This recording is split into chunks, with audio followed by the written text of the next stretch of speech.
বরাক পলসে আপনাদেরকে আবারও স্বাগতম জানাই। আজ হল 14 অক্টোবর, মঙ্গলবার। আজকের সন্ধ্যার বিশেষ বিশেষ খবরগুলি হল: প্রথম খবর, অসমের জনপ্রিয় সঙ্গীত শিল্পী জুবিন গর্গের মৃত্যুর আসল ঘটনার 10 দিনে বিচার চাই বললেন জুবিনের স্ত্রী গরিমা। 10 দিনে বিচার চাই, গরিমার নতুন দাবি। শিল্পী জুবিন গর্গের মৃত্যুর পর তার স্ত্রী গরিমা গর্গ বলেছিলেন, সরকারের গঠন করা বিশেষ কমিটি তদন্ত প্রক্রিয়ায় আস্থা রয়েছে তার। তবে গত কয়েকদিনে তার কিছু বয়ান নতুন করে বিতর্ক সৃষ্টি করেছে। দুদিন আগে তিনি বলেছেন, জুবিনকে বিচার পাইয়ে দিতে একটি বিশেষ হ্যাশট্যাগ যেন সবাই সামাজিক মাধ্যমে ব্যবহার করেন। এতে তদন্ত প্রক্রিয়ার ওপর চাপ সৃষ্টি হবে। সোমবার সকালে তিনি সামাজিক মাধ্যমে লেখেন, 10 দিনের মধ্যে বিচার চাই। 19 সেপ্টেম্বর সিঙ্গাপুরে মৃত্যু হয় জুবিনের এবং সিআইডির নেতৃত্বে এক বিশিষ্ট তদন্ত কমিটি এখন পর্যন্ত 7 জন লোককে গ্রেফতার করেছে। সিঙ্গাপুরের হাসপাতালে প্রথমে এই মৃত্যুকে নিছকে জলে ডোবা বলে আখ্যা দিয়েছিলেন, তবে এখন তারাও নতুন করে তদন্ত শুরু করেছে। তবে গরিমা বলেছেন, 25 দিন পেরিয়ে গেল, ন্যায় বিচার মিলল না। এভাবে বেঁচে থাকা অনেক কষ্টকর। সোমবার তিনি যে 10 দিনের সময়সীমা বেঁধে দিয়েছেন, এ নিয়ে অনেকেই প্রতিক্রিয়া ব্যক্ত করেছেন। অপরদিকে স্টেট ব্যাংক অফ ইন্ডিয়ার মহিলাদের জন্য 30% আসন সংরক্ষণ। ভারতে মহিলাদের জন্য সুখবর। ভারতে মহিলা চাকরি প্রার্থীদের জন্য বড় খবর নিয়ে এলো ভারতীয় স্টেট ব্যাংক। বড় সিদ্ধান্ত নিল স্টেট ব্যাংক অফ ইন্ডিয়া। আগামী 5 বছরের মধ্যে মহিলা কর্মীর সংখ্যা 30% উন্নীত করবে তারা। একই সঙ্গে ভারতের বৃহত্তম রাষ্ট্রায়ত্ত ব্যাংকিং সংস্থাটি সিদ্ধান্ত নিয়েছে, তারা এবার থেকে মহিলাদের জন্য 30% পদে সংরক্ষিত রাখবে।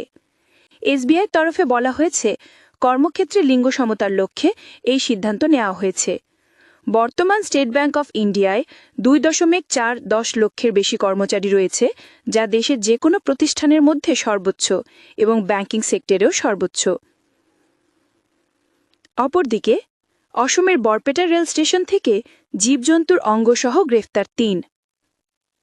ভিন্ন রাজ্য থেকে গোপনে বৃহৎ পরিমাণে বনরো চামড়া এবং বিভিন্ন অঙ্গপ্রত্যঙ্গ ট্রেনে করে পাচার করার সময় অসমের বরপেটা রোডের রেল স্টেশন থেকে মহিলাসহ 3 জনকে গ্রেফতার করেছে পুলিশ।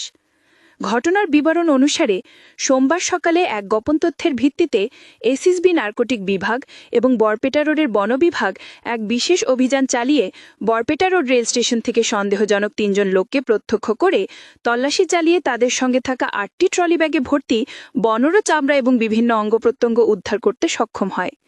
জানতে পারা মতে জব্দকৃত সামগ্রীগুলির আন্তর্জাতিক বাজার মূল্য কয়েক কোটি টাকা হবে।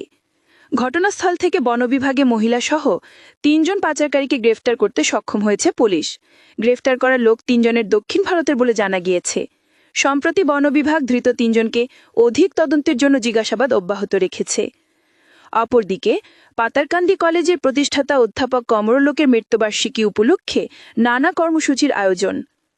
প্রতিবারের মতো এবারও পাতারকান্দি কলেজ প্রাঙ্গণে দিনব্যাপী নানা কর্মসূচির মধ্য দিয়ে মর্যাদার সঙ্গে পালন করা হবে শিক্ষাবিদ কমরলোকের মৃত্যুবার্ষিকী।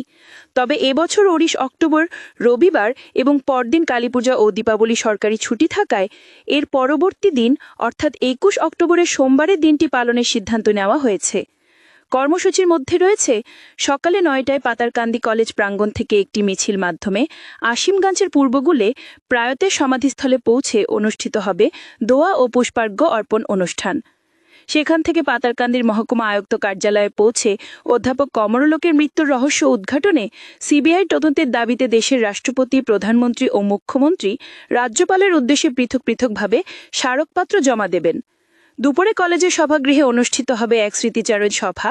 উল্লেখ্য, 1998 সালের 19 অক্টোবর অধ্যাপক কমরলোক গুয়াহাটি থেকে একটি বিশেষ শিক্ষা সংক্রান্ত কাজ শেষ করে একটি ব্যানগাড়িতে পাতারকান্দির উদ্দেশ্যে রওনা হয়েছিলেন।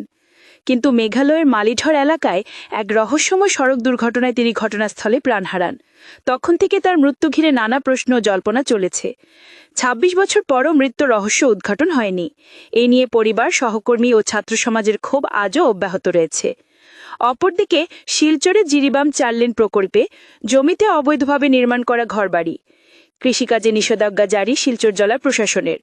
অসম সরকার কর্তৃক গৃহীত পরিকাঠামো উন্নয়ন কর্মসূচির অঙ্গ হিসেবে শিলচর কাছাড় জেলাশাসক মৃদুল যাদবের নেতৃত্বে national highways and infrastructure development corporation limited কর্তৃক আয়োজিত বাস্তবায়নযোগ্য প্রস্তাবিত শিলচরের জিলিবাম 4 লেন প্রকল্প প্যাকেজের আওতাধীন এলাকায় জমি ব্যবহারের ক্ষেত্রে গুরুত্বপূর্ণ সরকারি নোটিশ জারি করেছে।